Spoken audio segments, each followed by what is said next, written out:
KJP, who was kind of, the chief liar, if you would, there in the White House, departing the party.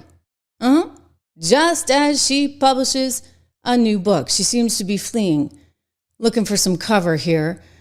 I guess it's getting kind of dicey. Washington can be kind of a tough place. And now that these hearings are going on, she's going to have to make a living.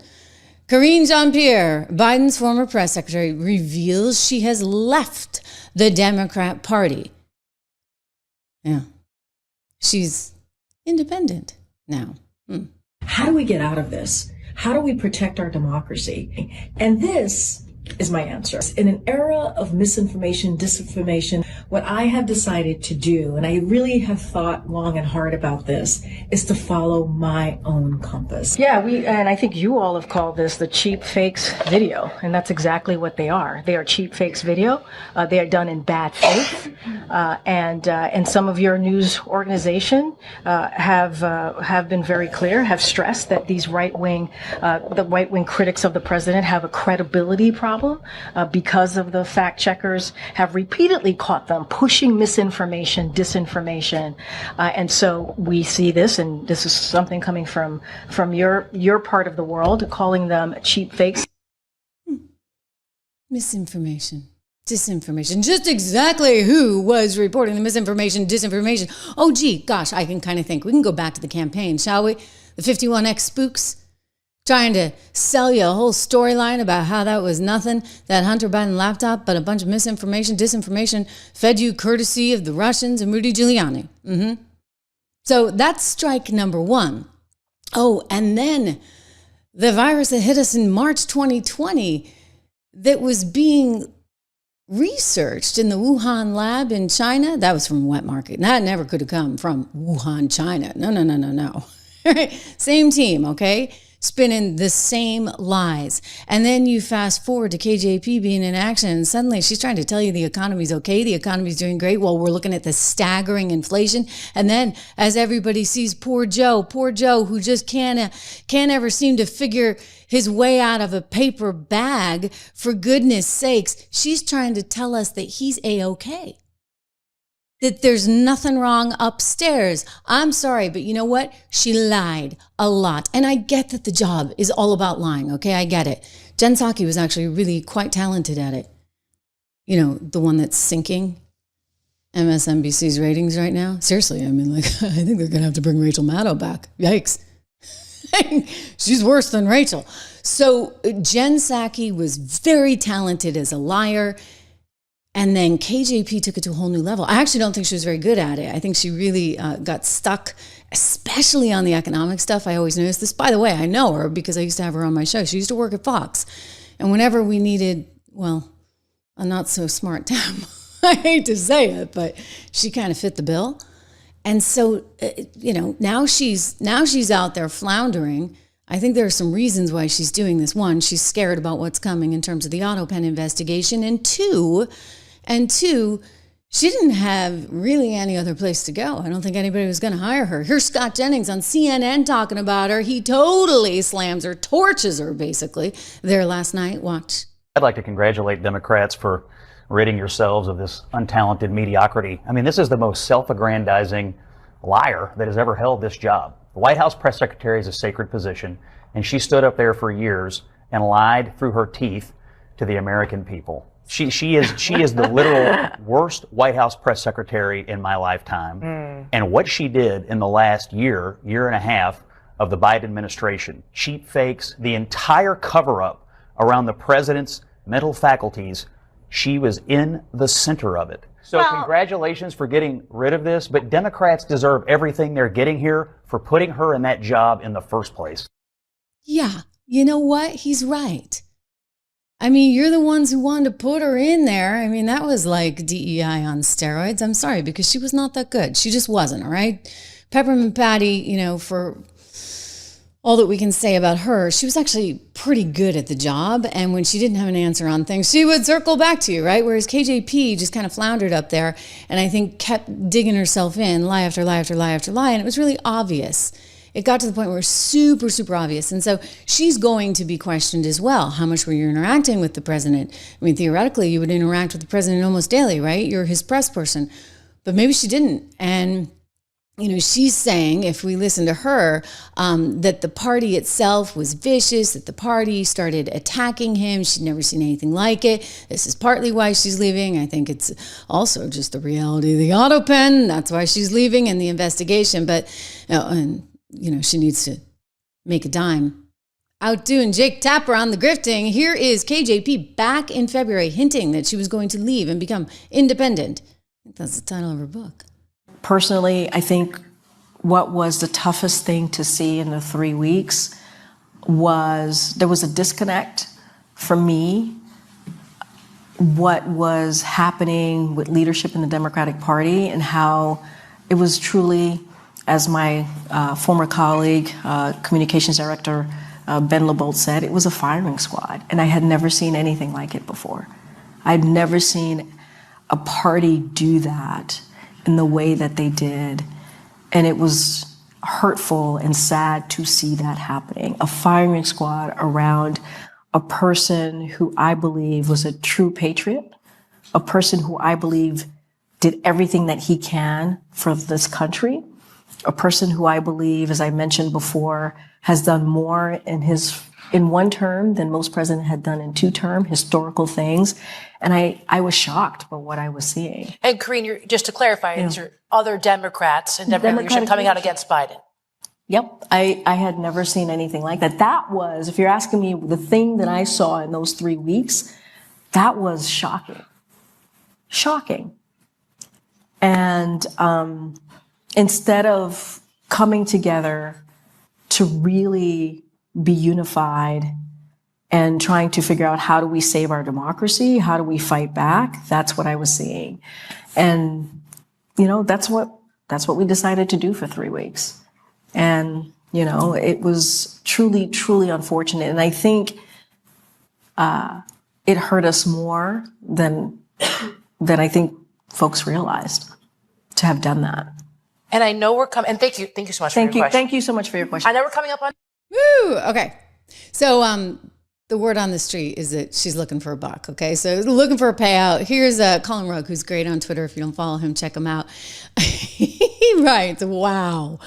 Out grifting Jake Tapper, what was I telling you, is an impressive accomplishment.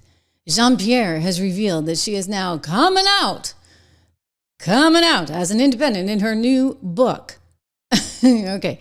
She's already come out as a gay person. So she was, when I said like DEI on steroids, like they were looking for somebody who checked a whole lot of boxes. And apparently KJP checked them all, right? She was a Black woman. She was gay. She was married to another woman. Apparently they're no longer married, but what, as a CNN reporter, whatever.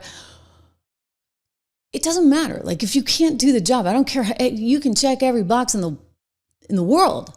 If you're not good at the job, and she was not, then you are going to have problems. And she did have problems, and the administration had problems. Of course, we can't entirely blame her because the candidate himself had problems.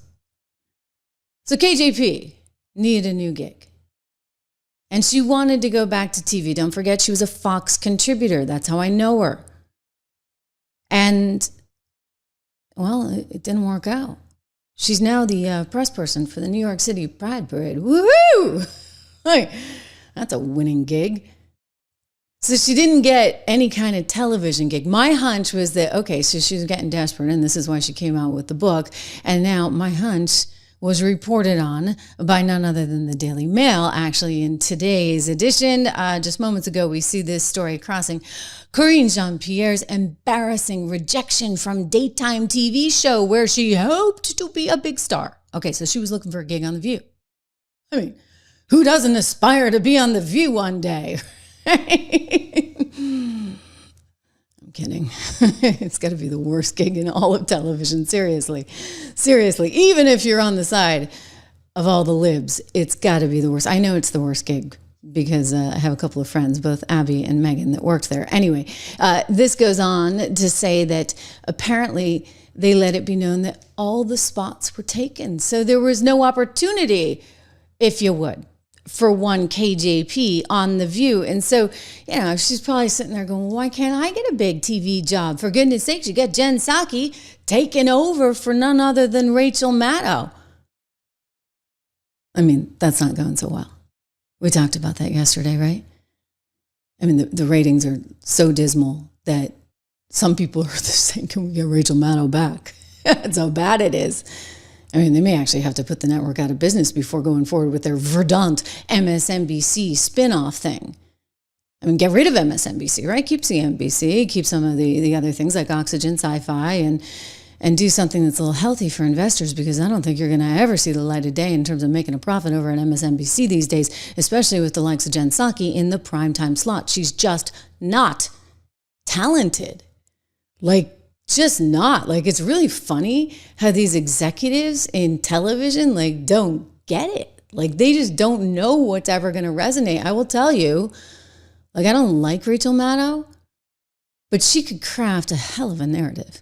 She could, go way down the rabbit hole. And she took us pretty far down, right? With all her conspiracy junk about Russia. I was like, what? They're calling us conspiracy theorists? Has anybody listened to this lady? But it was clever and it was entertaining. And she got a number, but this lady can't. Meanwhile, this lady, one Jen Psaki, with the gig that KJP wishes she had, is going to get called in as well. Trust me, a lot of questions for her. And she's already trying to, shall we say, cover her bases. Trying to say, well, don't say it was a cover-up. I mean, that sounds like Watergate, right? I've played this, but we got to watch it again together right now, because you got to think about what's heading her way. I left in May of 2022, just for the facts here. And I have seen Biden once since then, when I took my daughter to the holiday party this last December after he had lost. And so I hadn't seen him in person during that period of time. I never saw that person, not a single time. And I was in the Oval Office every day that was on that debate stage. I'm not a doctor. Aging happens quite quickly. Were things that people saw during that period of time that were similar to that, or would have been in a category of that? I don't know, possibly, right? And all these books are going to tell us. Do you think that were they actively covering it up? Were they sort of in denial, or was that just a bad debate? What is your read on that? Well, this is what I mean about cover up is a very loaded term, I think. Well, it means you knew that it was really bad and you're pretending otherwise, versus you're deluding yourself, which I think is what people do a lot. Well, I understand, but I still think it's cover up is often a crime, right? We're talking, when people use that term. They say it's worse than the crime. People use that term as they relate to Watergate, or the covering up of not sharing public information about a war. Yeah, and I'm not accusing anybody of a crime. I understand, but other people have used that term, and I think it's a bit of a dangerous term. So don't you dare use it, okay? Not when you're talking about me. I wouldn't cover anything up. This wouldn't be like Watergate, except, what do you know? The guy who wrote the book, and he's kind of a lib himself, although he's recognized reality, which is that he was part of the problem, right? A big part of the problem, one Jake Tapper, until his buddy George Clooney and David Plouffe and maybe David Axelrod and Obama behind the scenes took him aside and said, you know what, Joe's not going to win, which means Trump's going to win. So we better do something. And that's when they initiated the whole coup. I mean, it was a coup, guys. Don't kid yourself. Trying to put Kamala in there, of course. If they had allowed Joe to stay, right? If Joe had ever won again, to me, that was kind of a coup as well, because he wasn't actually doing anything. And this is what Tapper has exposed, to the point where even he says, you better believe it was worse than Watergate. It is a scandal. Yes. It is without question, and maybe even worse than Watergate in some ways. Right. Because Richard Nixon was in control of his faculties when he wasn't drinking. And, the idea that, we don't mean to exonerate. The only reason that we have the Watergate thing is there because we quote Archibald Cox, who was a Watergate investigator, talking about how powerful the presidency is and how presidents get surrounded by people who have a vested interest in keeping that president propped up. So that's the only reason we invoke Watergate, is just to make clear, like, it's not Watergate. Right. This is an entirely separate scandal. Maybe even worse. Maybe even worse. Ooh, I think it might just be.